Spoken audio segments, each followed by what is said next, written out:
सभी दोस्तों को नमस्कार। स्वागत करता हूं आपका अपने इस चैनल गॉड ऑनलाइन क्लासेस में।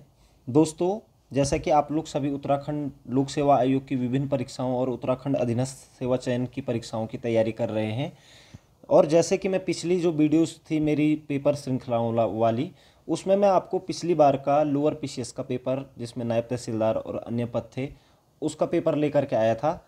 और आज मैं आप लोगों के सामने जो पेपर लेके आया हूं दोस्तों, वो 2016 का आपका जो पीसीएस का जो पेपर हुआ था। ठीक है दोस्तों, जो पीसीएस का पेपर हुआ था, प्रारंभिक परीक्षा है, प्री, ठीक है, उसका पेपर हुआ था, वो आप लोगों के सामने लेकर आया हूँ। आशा करता हूँ कि आप इस वीडियो को अंत तक देखेंगे। और साथ ही साथ वीडियो में आगे बढ़ने से पहले एक छोटी सी रिक्वेस्ट है आप लोगों से, अगर आपने अभी तक चैनल को सब्सक्राइब नहीं किया है तो चैनल को ज़रूर सब्सक्राइब कर लीजिएगा दोस्तों। तो दोस्तों, मेरा नाम है यमुना प्रसाद गौड़ और मैं आप लोगों के सामने उत्तराखंड पीसीएस 2016 यानी कि जो पिछली बार का जो पेपर था उसको लेकर के आया हूँ। और अगर आप इस पेपर को देखते हैं तो दोस्तों, आपके उत्तराखंड जो लोअर पीसीएस का जो अभी नेक्स्ट एग्जाम होने वाला है, साथ ही साथ उत्तराखंड अधीनस्थ सेवा चयन आयोग की जितनी भी परीक्षाएं आप लोगों ने फिल करे होंगे जिसके फॉर्म, वहाँ पर भी ये प्रश्न दोबारा से पूछे जाते हैं। और पीसीएस की परीक्षा के लिए आपको एक आइडिया आ जाएगा कि किस प्रकार के प्रश्न हमारे सामने आते हैं। तो दोस्तों, शुरू करते हैं आज की ये वीडियो। इस वीडियो को मैंने दो पार्टों में बांट दिया है, क्योंकि इसमें 150 क्वेश्चन है, आप ये सब जानते हैं। तो इसलिए इस वीडियो में मैं आपको 75 क्वेश्चन कराऊंगा और 75 क्वेश्चन आपको अगली वीडियोज़ में कराऊंगा। तो देखते हैं आज का जो पहला क्वेश्चन है दोस्तों, जो पिछली बार के पेपर में आया था। तो यहाँ पर हम देख पा रहे हैं क्वेश्चन नंबर 1 कि जेम्स एंड्रूज रेमजे भारत के किस गवर्नर जनरल का वास्तविक नाम था। तो जेम्स एंड्रूज रेमजे जो कि नाम था, ऑप्शन नंबर ए यहाँ पर दिख रहा है हमें, लॉर्ड डलहौजी का नाम था। जेम्स एंड्रूज रेमजे किसका नाम था? तो लॉर्ड डलहौजी का नाम था दोस्तों। क्वेश्चन नंबर 2 है दोस्तों कि 1857 के विद्रोह के समय भारत का गवर्नर जनरल कौन था। तो 1857 की विद्रोह हुआ था, उस समय आपको पता है दोस्तों कि जेम्स एंड्रू रेमजे यानी कि जो लॉर्ड डलहौजी था वो जस्ट जा चुका था 1856 में, और एक नया गवर्नर जनरल आ चुका था उस समय, लॉर्ड कैनिंग। तो इसका डायरेक्ट आंसर हो जाएगा बी, लॉर्ड कैनिंग। तो 1857 के विद्रोह के समय भारत का गवर्नर जनरल कौन था? तो लॉर्ड कैनिंग था दोस्तों। क्वेश्चन नंबर 3 है दोस्तों, हिंदुस्तान सोशलिस्ट रिपब्लिकन आर्मी की स्थापना किसने की थी? ठीक है, सॉरी, स्थापना हुई थी। ठीक है, हिंदुस्तान सोशलिस्ट रिपब्लिकन आर्मी। ठीक है दोस्तों, तो हिंदुस्तान सोशलिस्ट रिपब्लिकन आर्मी की जो स्थापना हुई थी दोस्तों, वो हुई थी ऑप्शन नंबर डी, 1928 ईस्वी में दोस्तों। याद रखिएगा, यहाँ पर कई बार क्वेश्चन घुमाने की कोशिश की जाती है। एक होता है आपका हिंदुस्तान रिपब्लिकन एसोसिएशन। तो अगर हिंदुस्तान रिपब्लिकन एसोसिएशन की बात होती है दोस्तों, तो उसकी स्थापना 1924 ईस्वी में आपका चंद्रशेखर आज़ाद, राम प्रसाद बिस्मिल, अन्य लोगों ने की थी। जबकि हिंदुस्तान सोशलिस्ट रिपब्लिकन आर्मी की स्थापना 1928 ईस्वी में हो गई थी दोस्तों। ठीक है, और इसकी स्थापना का श्रेय चंद्रशेखर आज़ाद और भगत सिंह की जो नौजवान सेना थी उनको मिक्स कर लिया गया था, 1928 में की गई थी। तो आप इस चीज़ को क्लियर रखेंगे कि हिंदुस्तान सोशलिस्ट रिपब्लिकन आर्मी की जो स्थापना की गई थी वो 1928 ईस्वी में की गई थी दोस्तों। ठीक है, क्वेश्चन नंबर 4 की ओर बढ़ते हैं। निम्नलिखित में से कौन काकोरी कांड से संबंधित नहीं था? तो काकोरी कांड से संबंधित नहीं था, तो यहाँ पर ऑप्शन आ रहा है दोस्तों, राम प्रसाद बिस्मिल, राजेंद्र लाहिड़ी, सूर्य सेन और अशफाक उल्लाह खान। तो ऑप्शन नंबर डी है जो दोस्तों, सूर्य सेन, ये आपके काकोरी कांड से संबंधित नहीं थे। बाकी राम प्रसाद बिस्मिल, राजेंद्र लाहिड़ी और अशफाक उल्लाह आपके किससे काकोरी कांड से संबंधित थे। सूर्य सेन जो थे आपके चटगांव विद्रोह के लिए फेमस हुए थे 1930 में। ठीक है ना, तो ये आपको याद रखना है, चटगांव विद्रोह हुआ था 1930 में, और सूर्य सेन चटगांव विद्रोह से संबंधित हैं। ठीक है, क्वेश्चन नंबर 5 की अगर हम बात कर लेते हैं, निम्न में से कौन उत्तराखंड की प्राचीन प्रजाति नहीं है? तो यहाँ पर ऑप्शन दिए गए हैं दोस्तों, यक्ष, नाग, खासी और किन्नर। तो दोस्तों, अगर आपने उत्तराखंड का प्राचीन इतिहास पढ़ा होगा, और मैंने भी उस पर वीडियो बनाई है, तो आपको ये क्वेश्चन का आंसर जरूर आ जाएगा, क्योंकि हमने वहाँ पर यक्षों के बारे में पढ़ा है, नाग के बारे में पढ़ा है और किन्नर के बारे में पढ़ा है, लेकिन खासी के बारे में नहीं पढ़ा। खासी और गारो और जयंतिया की पहाड़ियाँ मेघालय में है दोस्तों, तो ये प्राचीन प्रजाति नहीं है खासी। ठीक है, उत्तराखंड की प्राचीन, तो आप प्रीवियस वीडियोस भी देख सकते हैं। क्वेश्चन नंबर 6, खुड़बुड़ा का युद्ध हुआ था दोस्तों, इस पर भी वीडियो बना हुआ है, उत्तराखंड का जो इतिहास है। ठीक है, मध्यकालीन इतिहास के अंतर्गत हम इसको देखते हैं। तो खुड़बुड़ा का जो युद्ध हुआ था दोस्तों, वो हुआ था आपका 1804 ईस्वी में। ठीक है ना, आपको पता होना चाहिए प्रद्युमन शाह और गोरखों के बीच में हुआ था, जिसमें प्रद्युमन शाह की क्या हो गई थी, मृत्यु हो गई थी। तो 1804 में खुड़बुड़ा का युद्ध देहरादून में हुआ था दोस्तों। ठीक है, क्वेश्चन नंबर 7 की बात कर लेते हैं। 1946 में पर्वतीय क्षेत्र के लिए अलग प्रशासनिक भाग बनाने की मांग किसने की थी? तो जो 1946 में पर्वतीय क्षेत्र के लिए अलग प्रशासनिक भाग बनाने की जो मांग की थी वो की थी दोस्तों, option number B, Badridatt Pande ने 1946 में की थी, और ये की थी आपका हल्द्वानी में दोस्तों, हल्द्वानी में। ठीक है दोस्तों, तो ये चीज़ आपको क्लियर रखनी है कि 1946 में पर्वतीय क्षेत्र के लिए अलग प्रशासनिक भाग बनाने की मांग किसने की थी? तो बद्रीदत्त पांडे ने हल्द्वानी में की थी दोस्तों। ठीक है, क्वेश्चन नंबर 8 है दोस्तों, सिगौली की संधि हुई थी। सिगौली की संधि अंग्रेजों और नेपालियों यानी कि गोरखों के बीच में हुई थी दोस्तों, और ये हुई थी आपका 1815 ईस्वी में। नेक्स्ट क्वेश्चन की बात कर लेते हैं। चमोली के रेणी गांव में किसके नेतृत्व में वन कटाई के विरोध में आंदोलन चलाया गया? तो ये बात कर रहा है आपका वन कटाई का संबंध जो है वो चिपको आंदोलन से है। ठीक है, और इसका विरोध किसने किया था? वन कटाई का विरोध यानी कि चिपको आंदोलन की सूत्रधार कौन है? तो option number C, Gaura Devi दोस्तों। ठीक है, उसके बाद क्वेश्चन नंबर 10 की बात कर लेते हैं दोस्तों। परमार वंश का संस्थापक कौन था? परमार वंश या पंवार वंश कहा जाता है गढ़वाल का, इस पर भी वीडियो बनी है दोस्तों। तो इसका जो ऑप्शन है, option number B, Kanakpal. Kanakpal Panwar वंश का संस्थापक माना जाता है दोस्तों। ठीक है, क्वेश्चन नंबर 11 की बात कर लेते हैं। निम्न में से कौन सा प्राचीन वलित पर्वत नहीं है?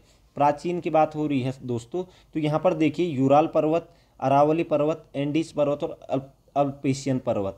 तो दोस्तों आप ऐसा याद रख लीजिए, एंडीज पर्वत, रॉकीज पर्वत और हिमालय पर्वत, ये 3 ऐसे पर्वत हैं जो नवीन वलित पर्वत हैं दोस्तों, जबकि अन्य पर्वत लगभग प्राचीन वलित पर्वत हैं।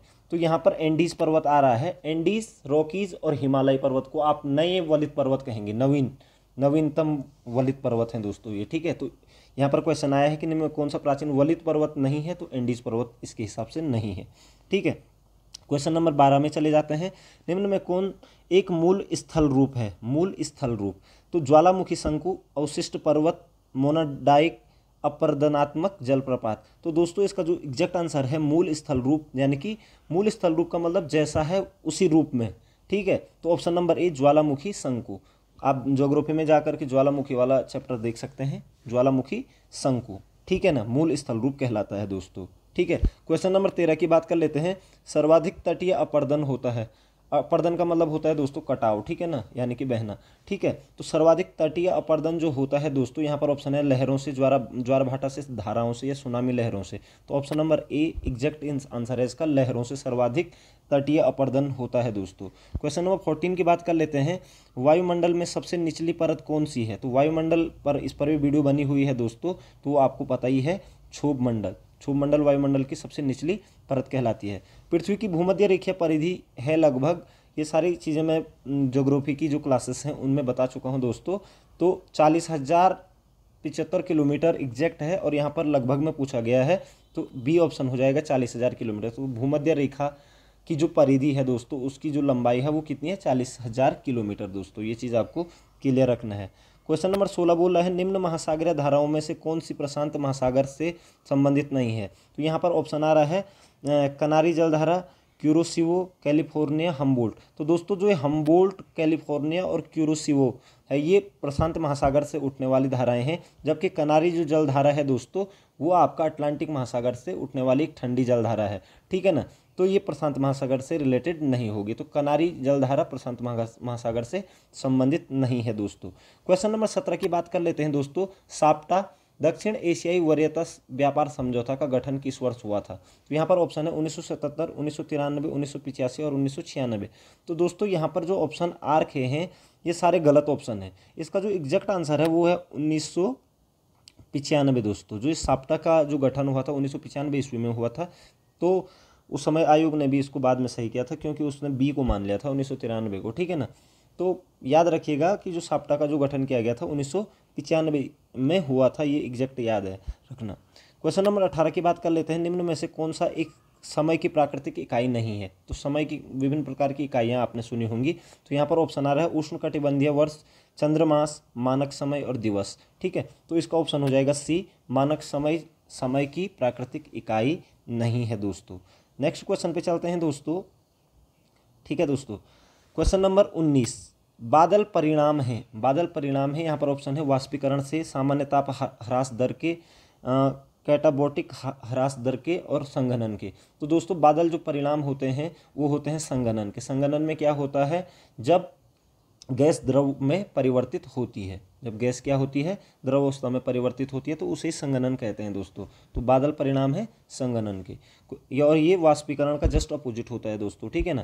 क्वेश्चन नंबर 20 की अगर हम बात कर लेते हैं, निम्नलिखित में से कौन सा एक युग्म गलत है। अब यहाँ पर उत्तराखंड के कुछ तालें दे रखे हैं और उनके स्थान दे रखे हैं। तो डोडी ताल उत्तरकाशी, ये बिल्कुल सही है, ठीक है। देवरिया ताल टिहरी, दोस्तों ये गलत हो गया यहाँ पर। देवरिया ताल जो है आपका, वो आपका है रुद्रप्रयाग में, ठीक है, रुद्रप्रयाग में, ठीक है। देवरिया ताल कहाँ है, रुद्रप्रयाग में है। बाकी बासुकी ताल भी रुद्रप्रयाग में है और बेनीताल आपका चमोली में है। तो बाकी तो सही है, डोडी ताल उत्तरकाशी, बेनीताल चमोली, बासुकी ताल रुद्रप्रयाग और देवरिया ताल भी रुद्रप्रयाग में है दोस्तों। तो ऑप्शन नंबर बी इसका आंसर हो जाएगा कि कौन सा युग्म गलत है, ठीक है। क्वेश्चन नंबर 21 की बात कर रहा है, खतलिंग ग्लेशियर कहाँ स्थित है। तो खतलिंग ग्लेशियर आप सभी जानते हैं टिहरी गढ़वाल जिले में, जो भागीरथी की जो फेमस नदी है भिलंगना खतलिंग ग्लेशियर से ही निकलती है दोस्तों। तो इसका आंसर हो जाएगा टिहरी गढ़वाल जिले में, ठीक है ना, खतलिंग ग्लेशियर, और इसी से भिलंगना नदी निकलती है, याद रखिएगा। क्वेश्चन नंबर 22 है दोस्तों, पूर्वी धौलीगंगा सहायक नदी है। तो एक पूर्वी धौलीगंगा है, एक पश्चिमी धौलीगंगा है। तो पूर्वी धौलीगंगा जो सहायक नदी है वो दोस्तों काली नदी की है, और ये पिथौरागढ़ में संगम बनाती है काली नदी के साथ। तो पूर्वी धौलीगंगा सहायक है काली नदी की, ठीक है। और पश्चिमी धौलीगंगा अलकनंदा की सहायक है, जो कि चमोली में है, ठीक है ना। क्वेश्चन नंबर 23 की बात कर लेते हैं, उत्तराखंड राज्य के किस राष्ट्रीय पार्क को वर्ष 2016 में प्रोजेक्ट टाइगर परियोजना के अंतर्गत सम्मिलित किया गया। तो प्रोजेक्ट टाइगर परियोजना के अंतर्गत 2016 में जो सम्मिलित किया गया था, तो ऑप्शन नंबर सी यहाँ पर दिख रहा है, राजाजी राष्ट्रीय पार्क को किया गया था दोस्तों, जो कि देहरादून हरिद्वार जिले में स्थित है दोस्तों, ठीक है। उसके बाद क्वेश्चन नंबर 24 आया है दोस्तों यहाँ पर कि कलियासोड़ भूस्खलन क्षेत्र उत्तराखंड में कहाँ स्थित है। तो कलियासोड़ भूस्खलन क्षेत्र जो है दोस्तों आपका, वो आपका पड़ता है श्रीनगर और रुद्रप्रयाग के मध्य, ऑप्शन नंबर डी। श्रीनगर और रुद्रप्रयाग के मध्य में कलियासोड़ भूस्खलन क्षेत्र है। अब तो काफ़ी सही हो गया है यहाँ वहाँ पर, ठीक है, भूस्खलन कम हो रहा है क्योंकि बहुत सारी टेक्नोलॉजी का इस्तेमाल करके उसको सही कर दिया गया है अभी, पर एक टाइम पे बहुत ज़्यादा कटाव होता था। क्वेश्चन नंबर 25 की बात कर लेते हैं कि उत्तराखंड के किस वन्य जीव विहार समूह की स्थिति पश्चिम से पूर्व की ओर सही है, ठीक है। तो यहाँ पर ऑप्शन दिए गए हैं, तो यहाँ पर है केदारनाथ, अस्कोट, नंदा देवी, बिनसर। तो ऑप्शन नंबर आप देख लीजिएगा दोस्तों, पश्चिम से पूर्व की ओर बोल रहा है, तो केदारनाथ सबसे पश्चिम में है, फिर नंदा देवी है, फिर बिनसर है, फिर अस्कोट है। आपको पता है केदारनाथ रुद्रप्रयाग में है, नंदा देवी चमोली में है, बिनसर आपका अल्मोड़ा में है और अस्कोट आपका पिथौरागढ़ में है। तो ये पश्चिम से पूर्व का एक क्रम बन गया है। तो ऑप्शन नंबर सी इसका आंसर हो जाएगा दोस्तों। क्वेश्चन नंबर 26 की बात कर लेते हैं दोस्तों। यहाँ पर क्या रखा है कि सूची 1 का सूची 2 के साथ क्या करना है, मिलान करना है। अब यहाँ पर दिया गया है बिस्ट दोआब, बारी दोआब, रचना दोआब और चाच दोआब, और इधर नदियों के नाम दे रखे हैं। तो दोस्तों इसको याद करने का सबसे अच्छा तरीका बताता हूँ। जैसे यहाँ पर बिस्ट दे रखा है, बी का मतलब ब्यास मान लीजिए, और सट का मतलब क्या मान, सतलज मान लीजिए। तो ब्यास और सतलज हो जाएगा। तो ब्यास और सतलज आपको कहाँ पर मिल रहा है, इसका आपका 3 हो जाएगा, ठीक है। बारी दोआब, बो का मतलब ब्यास मान लो, और री का मतलब अरी, बारी, रावी, ठीक है ना। री का मतलब क्या मान लो आप, ब का मतलब ब्यास मान लीजिए, और रो का मतलब रावी मान लीजिए। तो बारी, ब्यास और रावी, ठीक है ना। रचना, रो का मतलब रावी, चना का मतलब चेनाब। तो ये आपका ये हो जाएगा। और चाच दोआब का मतलब चौ का मतलब चिनाब, और जो का मतलब झेलम। तो चिनाब ये इस तरीके से हो जाएगा। तो इसका मतलब 3 2 1 4, 3 2 1 4, ठीक है ना दोस्तों। 3 2 1 4 पहला ही ऑप्शन आपका सही हो जाएगा दोस्तों, ठीक है। क्वेश्चन नंबर 27 पर चलते हैं। निम्नलिखित में से भारत में कौन जैव विविधता का एक संवेदनशील स्थान माना जाता है। तो संवेदनशील स्थान, वैसे तो जैव विविधता के सभी स्थान हैं यहाँ पर, अरावली की पहाड़ियाँ, सिंधु गंगा का मैदान, पूर्वी घाट, पश्चिमी घाट। तो सबसे ज़्यादा संवेदनशील स्थान जो माना जाता है दोस्तों, वो माना जाता है डी, पश्चिमी घाट को, ठीक है। उसके बाद दोस्तों क्वेश्चन नंबर 28, कोपेन के जलवायु वर्गीकरण। जलवायु का वर्गीकरण काफ़ी सारे वैज्ञानिकों ने किया था, लेकिन उसमें से एक कोपेन ने भी किया था। तो कोपेन के जलवायु वर्गीकरण के अनुसार निम्न में से कौन सा उत्तरी बंगाल सहित उत्तर पूर्व भारत का उपयुक्त वर्णन करता है। तो उत्तर भारत सहित उत्तर भारत का वर्णन करता है। तो ये है आपका शुष्क सर्दी सहित आर्द्र उपोष्ण जलवायु, CWG बोलते हैं दोस्तों इसको, ठीक है। शुष्क सर्दी सहित आर्द्र उपोष्ण जलवायु कोपेन के जलवायु वर्गीकरण के अनुसार उपरोक्त के बारे में वर्णन करता है दोस्तों, ठीक है। तो आई होप आपको समझ में आ रहा होगा। अगले क्वेश्चन की ओर बढ़ते हैं दोस्तों। क्वेश्चन नंबर 29 है। यहाँ पर एक तरफ पहाड़ियों के नाम दे रखे हैं, दूसरी तरफ नदियों के नाम दे रखे हैं, ठीक है। तो ब्रह्मगिरी की पहाड़ी आपको पता होना चाहिए दोस्तों, ब्रह्मगिरी की पहाड़ी से कावेरी नदी निकलती है। बेरीनाग सोता, बेरीनाग जो झील है वो झेलम नदी पर है। महाबलेश्वर से आपका कृष्णा नदी निकलती है और छोटा नागपुर के पठार से आपका स्वर्ण रेखा नदी निकलती है। तो ये बिल्कुल एग्जैक्ट सही है, ABCD यानी कि 1 2 3 4, तो बी ऑप्शन है आपका, ठीक है। उसके बाद नेक्स्ट क्वेश्चन है क्वेश्चन नंबर 30। प्रायद्वीपीय भारत की सबसे लंबी नदी कौन सी है? तो ये आपको पता है गोदावरी है, जो कि नासिक के त्र्यंबक की पहाड़ियों से निकलती है दोस्तों। गोदावरी नदी आपकी त्र्यंबक की पहाड़ियों से निकलती है और प्रायद्वीप की सबसे बड़ी नदी भी कहलाती है, ठीक है। भारत में सर्वाधिक सिंचाई विस्तार वाला राज्य, सिंचाई विस्तार वाला तो राज्य उत्तर प्रदेश है दोस्तों, लेकिन यहाँ पर प्रतिशत भी पूछा गया है। तो अगर सिंचाई विस्तार प्रतिशत की अगर हम बात करते हैं तो आपका ऑप्शन ए हो जाएगा पंजाब। और अगर प्रतिशत की बात नहीं होती कि सिंचाई विस्तार वाला सबसे ज़्यादा राज्य कौन सा है, तो तब उत्तर प्रदेश होता, ठीक है। प्रतिशत में पूछा गया है तो इसलिए इसका आंसर हो गया पंजाब, ठीक है। क्वेश्चन नंबर 32 की बात कर लेते हैं। भारतीय उपग्रह श्रृंखला जो दूरसंचार तंत्र के लिए उपयोग में लाई जा रही है, ठीक है। तो उपग्रह श्रृंखला जो दूरसंचार तंत्र के लिए उपयोग में जो लाई जाती है वो आपका है उस इंसेट प्रणाली को लाया जाता है दोस्तों, ठीक है। Question number 33। दक्षिण गंगोत्री क्या है? इसका नाम आपने 25 बार सुना होगा। तो दक्षिण गंगोत्री क्या है? अंटार्कटिका के निकट हिंद महासागर अंटार्कटिका में भारतीय शोध केंद्र है दोस्तों। अंटार्कटिका में भारतीय शोध केंद्र, अंटार्कटिका महाद्वीप में भारतीय शोध केंद्र है, और जिसे कि 1984 ईस्वी में स्थापित किया गया था, ठीक है। उसके बाद 1990 में मैत्री को भी वहाँ पर स्थापित किया गया था। अब ये तो डूब चुका है दक्षिण गंगोत्री, 1984 में स्थापित किया गया था। अंटार्कटिका में भारतीय शोध केंद्र है, ठीक है। उसके बाद क्वेश्चन नंबर 34 आ रहा है दोस्तों। तमिलनाडु का समुद्र तट कहलाता है, तो इसका आंसर आपको पता है, ऑप्शन नंबर डी कोरोमंडल तट कहलाता है। कोरोमंडल तट कहलाता है तमिलनाडु और आंध्र प्रदेश का जो तट है वो आपका कोरोमंडल तट कहलाता है। क्वेश्चन नंबर 35 की बात कर लेते हैं। कौन सा राज्य समूह भाखड़ा नागल परियोजना से जल प्राप्त करता है? तो भाखड़ा नागल पर जो परियोजना है वो सतलज नदी पर है, ठीक है। तो यहाँ से जो जल प्राप्त किया जाता है वो हरियाणा, पंजाब और राजस्थान के द्वारा किया जाता है दोस्तों। ऑप्शन नंबर सी इसका एग्जैक्ट हो जाएगा, ठीक है। क्वेश्चन नंबर 63 की बात कर लेते हैं दोस्तों कि भारत के संविधान के किस अनुच्छेद के अनुसार राज्य के राज्यपाल के द्वारा मुख्यमंत्री की नियुक्ति किया जाता है, ठीक है। यानी कि राज्य का जो मुख्यमंत्री होगा उसकी नियुक्ति राज्यपाल के द्वारा की जाती है। किस अनुच्छेद में लिखा गया है? तो ऑप्शन नंबर बी अनुच्छेद 164 में इसका प्रावधान किया गया है कि मुख्यमंत्री की जो नियुक्ति करेगा वो राज्य का राज्यपाल करेगा दोस्तों, ठीक है ना। क्वेश्चन नंबर 37 की बात कर लेते हैं। उत्तराखंड में लोकसभा के कितने सदस्य निर्वाचित होते हैं? इस क्वेश्चन का आंसर मैं आपको नहीं बताऊंगा क्योंकि आपको आता है। 38 उत्तराखंड की विधानसभा में मनोनीत सदस्य कितने हैं? ये आपको बता दूंगा। उत्तराखंड की विधानसभा हो या फिर किसी भी राज्य की विधानसभा हो, मनोनीत सदस्य एक ही होता है जो कि एंग्लो इंडियन समुदाय से होता है। Option number A. उसके बाद क्वेश्चन नंबर 39 की बात कर लेते हैं। लाल बहादुर शास्त्री राष्ट्रीय प्रशासकीय अकादमी स्थित है, तो ये आपको पता है दोस्तों। जो लाल बहादुर यहाँ पर IAS की जो ट्रेनिंग की जाती है तो ये मसूरी में है, और इसकी स्थापना दोस्तों 1959 यानी कि 1959 में स्थापना की गई थी इसकी, ठीक है। उसके बाद दोस्तों बात कर लेते हैं क्वेश्चन नंबर 40 की। उत्तराखंड लोक सेवा आयोग के प्रथम अध्यक्ष कौन थे? तो ये भी आपको पता होना चाहिए। यहाँ पर ऑप्शन है श्री AP नवानी, तो ए नहीं है दोस्तों, ये NP होना चाहिए। NP नवानी है, ठीक है, ये गलत छप गया है यहाँ पर। तो NP नवानी उत्तराखंड लोक सेवा आयोग के प्रथम अध्यक्ष थे दोस्तों, तो ऑप्शन नंबर ए सही हो जाएगा, ठीक है। क्वेश्चन नंबर 41 की अगर हम बात कर लेते हैं, निम्नलिखित में से उत्तराखंड की महिला राज्यपाल कौन थी? तो महिला राज्यपाल उत्तराखंड की कौन थी आपको पता होना चाहिए। अभी अभी भी हमारी एक महिला राज्यपाल ने इस्तीफा दे दिया है, बेबी रानी मौर्य ने। तो प्रथम कौन थी? तो मार्गरेट अल्वा दोस्तों, तो यहाँ पर ऑप्शन नंबर सी दिया है, ठीक है ना, मार्गरेट अल्वा। अगले क्वेश्चन की तरफ बढ़ते हैं दोस्तों। क्वेश्चन नंबर 42 है। भारतीय संघवाद में विविधताओं में एकता को प्रोन्नत करने हेतु निम्नलिखित में से किन संस्थानों को आवश्यक माना गया है? किन संस्थानों को आवश्यक माना गया है? तो अंतर्राज्य परिषद एवं राष्ट्रीय विकास परिषद, वित्त आयोग एवं क्षेत्रीय परिषद, एकल न्यायिक व्यवस्था और अखिल भारतीय सेवाएं, और उपरोक्त सभी। तो ऑप्शन नंबर डी इसका हो जाएगा कि विविधताओं में एकता, भारतीय संघवाद में इनको क्या किया गया है? इन संस्थाओं को आवश्यक माना गया है, ठीक है ना, सभी संस्थाएं हैं। उसके बाद संविधान के किस अनुच्छेद के अनुसार जम्मू व कश्मीर राज्य को एक विशेष राज्य का दर्जा प्राप्त है? अब तो 2019 से ये दर्जा हट गया है दोस्तों। तो अनुच्छेद 370 जो था इसके तहत विशेष राज्य का दर्जा प्राप्त था जम्मू और कश्मीर को, और जो कि हटा दिया गया है 5 अगस्त 2000 19 को, ठीक है ना। नेक्स्ट क्वेश्चन की बात कर लेते हैं, संविधान के किस अनुच्छेद के अनुसार ओबीसी अन्य पिछड़ा वर्ग को आरक्षण का प्रावधान किया गया है।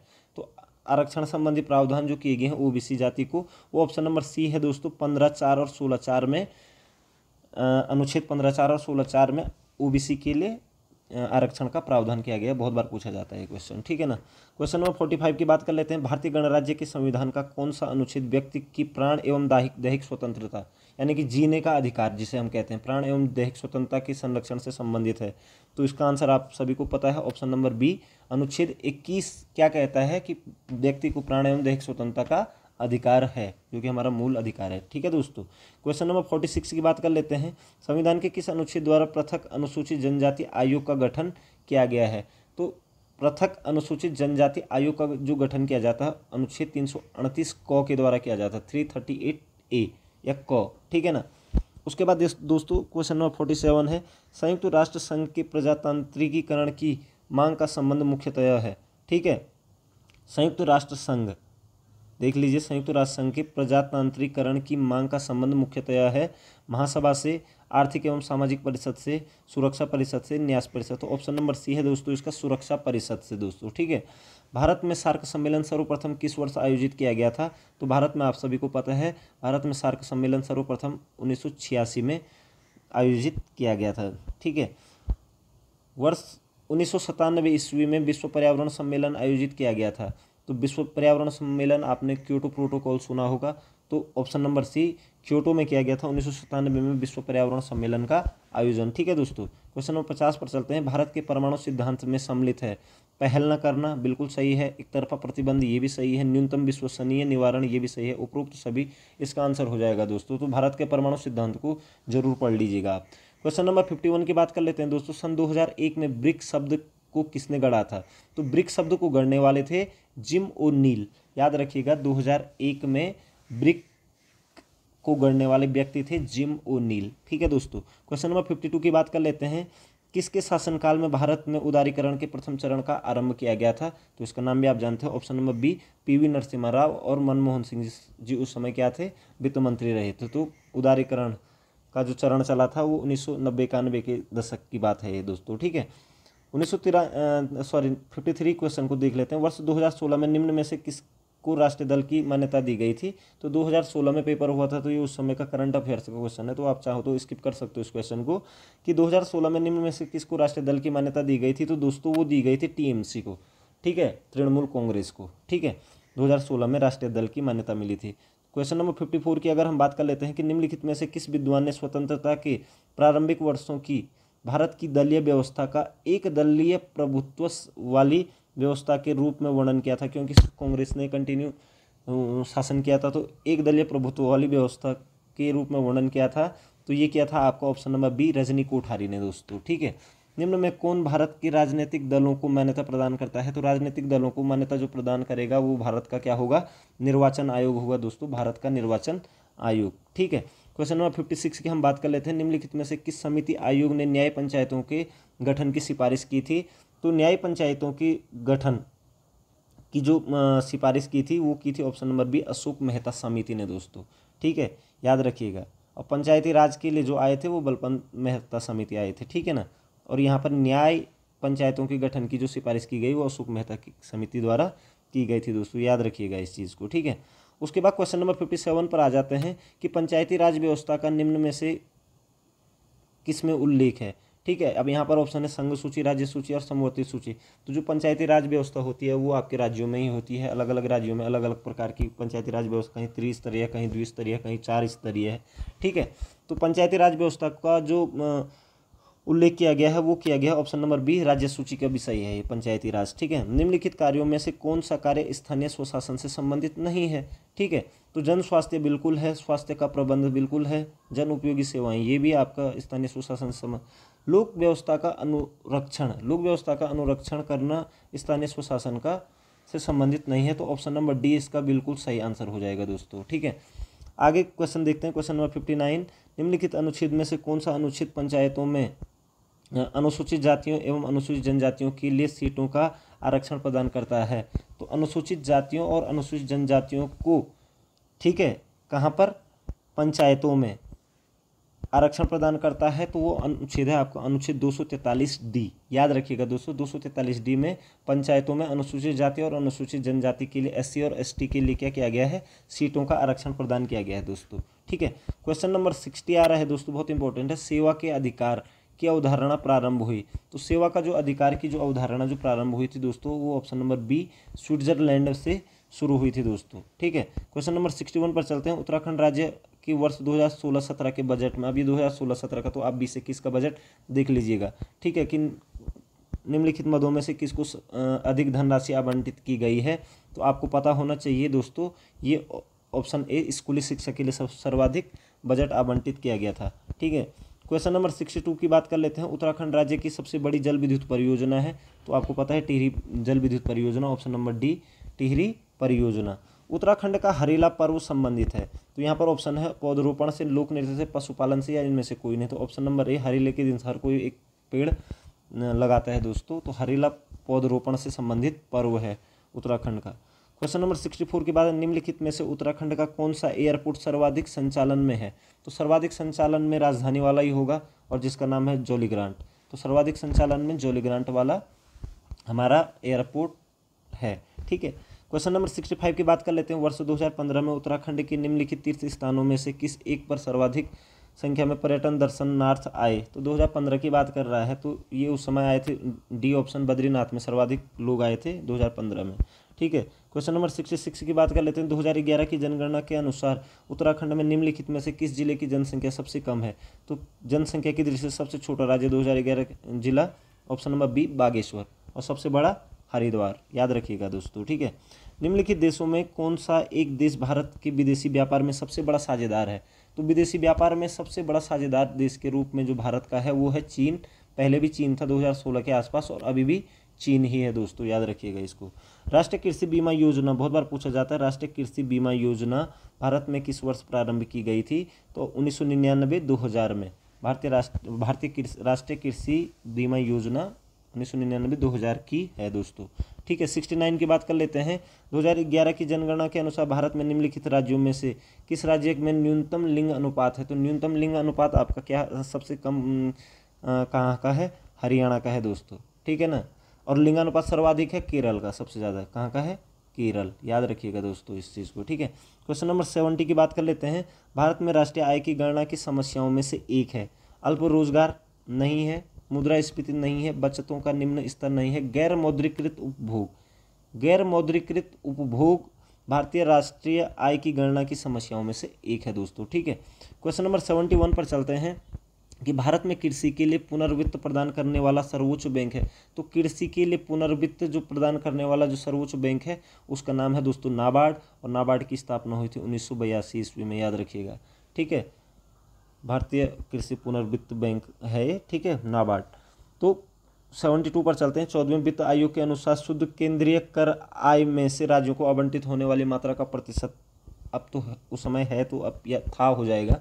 ठीक है, तो ऑप्शन नंबर डी था दोस्तों, 42% उस समय आवंटित किया जा रहा था। ठीक है, 73 है। भारत में कौन सा क्षेत्र सबसे अधिक प्रत्यक्ष विदेशी निवेश FDI इक्विटी प्रवाह को आकर्षित करता है, तो सबसे ज़्यादा जो इक्विटी प्रवाह को आकर्षित करता है वो है आपका ऑप्शन नंबर सी सेवा क्षेत्र। ठीक है दोस्तों, सर्विस सेक्टर। ठीक है, क्वेश्चन नंबर 74 की बात कर लेते हैं। निम्नलिखित में से वर्तमान में भारतीय रिजर्व बैंक का गवर्नर कौन है, अब यहाँ पर ऑप्शन ही नहीं मिलेगा क्योंकि उस समय उर्जित पटेल थे और इस समय है शक्तिकांत दास। ठीक है दोस्तों, शक्तिकांत दास। ठीक है, तो ये चीज़ आपको क्लियर रखनी है। रिजर्व बैंक के अभी वर्तमान में जो गवर्नर हैं वो कौन है, शक्तिकांत दास। ठीक है दोस्तों, और आज का लास्ट जो क्वेश्चन है उसको देख लेते हैं दोस्तों। क्वेश्चन नंबर 75, मानव विकास सूचकांक निम्नलिखित में से किसका संयुक्त सूचकांक है, तो मानव विकास सूचकांक के अंतर्गत मतलब किस किस कौन कौन से सूचकांक दे, एक तो इसमें जीवन प्रत्याशा देखी जाती है दोस्तों, उसके बाद शैक्षणिक उपलब्धि देखी जाती है और प्रति व्यक्ति आय देखी जाती है। तो ऑप्शन नंबर सी हो जाएगा, मानव विकास सूचकांक इन तीन सूचकांकों पर निर्भर होता है, जीवन प्रत्याशा, शैक्षणिक उपलब्धि एवं प्रति व्यक्ति आय। अब इससे आगे के क्वेश्चनों के लिए दोस्तों आपको दूसरी वीडियो देखनी पड़ेगी। ठीक है, आपको ये वीडियो ज़रूर पसंद आई होगी और ज़रूर ही आप इसका सेकंड पार्ट देखने के लिए उत्सुक हो जाएंगे। ठीक है, तब तक के लिए आपका समय शुभ हो, आपके उज्जवल भविष्य की कामना करता हूँ। जय हिंद, जय भारत, जय उत्तराखंड।